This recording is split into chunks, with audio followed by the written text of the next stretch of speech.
వాస్తవానికి ఏ ప్రభుత్వం యొక్క ప్రథమ ప్రియారిటీ అయినా విద్య, వైద్యం కావాలి. కానీ చంద్రబాబు నాయుడు గారి సర్కార్‌లో ఆ రెండిటికి కాకుండా అన్నీ ప్రథమ ప్రియారిటీలు అవుతూ ఉన్నాయి.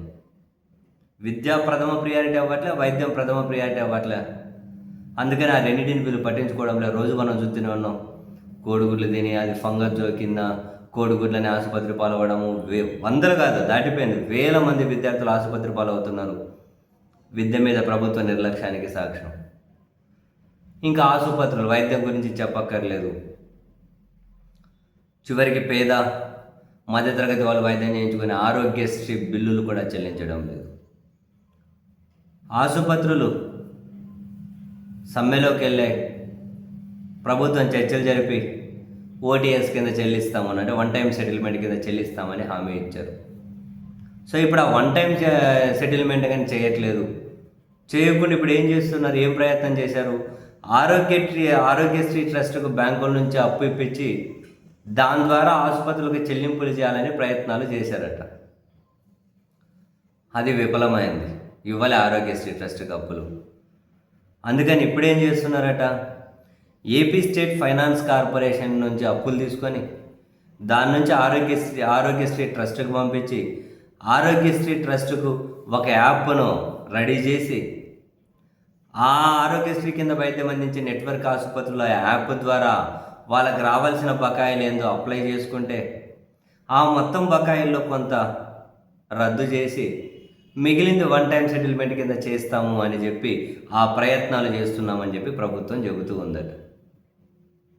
అంటే ఏంటి, డైరెక్ట్గా ఖజానా నుంచి చెల్లించడం లేదు. చరిత్రలో ఫస్ట్ టైం రాజశేఖర్ రెడ్డి గారు ఆరోగ్యశ్రీ తీసుకొచ్చిన దగ్గర నుంచి ఇప్పటి వరకు ఖజానా నుంచి చెల్లించుకుంటూ వచ్చారు. ఇప్పటి వరకు అంటే చంద్రబాబు గారి ప్రభుత్వం మన అధికారంలోకి రానంత వరకు.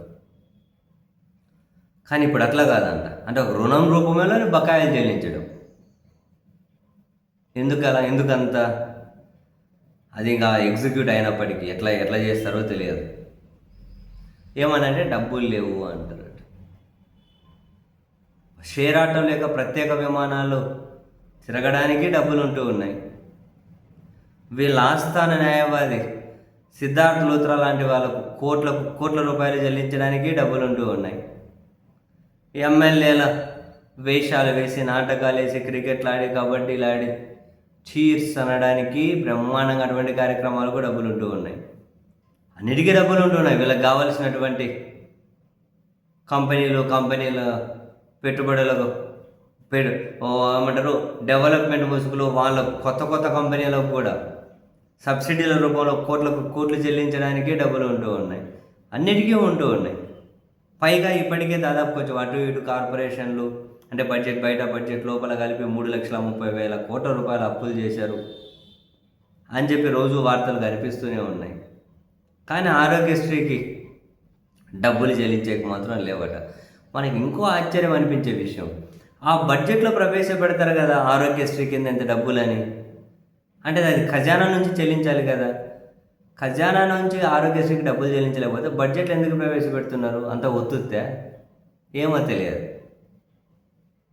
సీరియస్లీ అంటే ఏంటి దాని అర్థం? ఎందుకు పెడతారు? మరి బడ్జెట్లో ప్రవేశపెడితే నేరుగా ఖజానా నుంచి ఇవ్వకుండా ఈ అప్పుల ప్రయత్నం ఎందుకు చేస్తున్నారు? పోనీ ప్రభుత్వం ఏమైనా సూటిగా సమాధానం చెబుతుందా? చెప్పరు.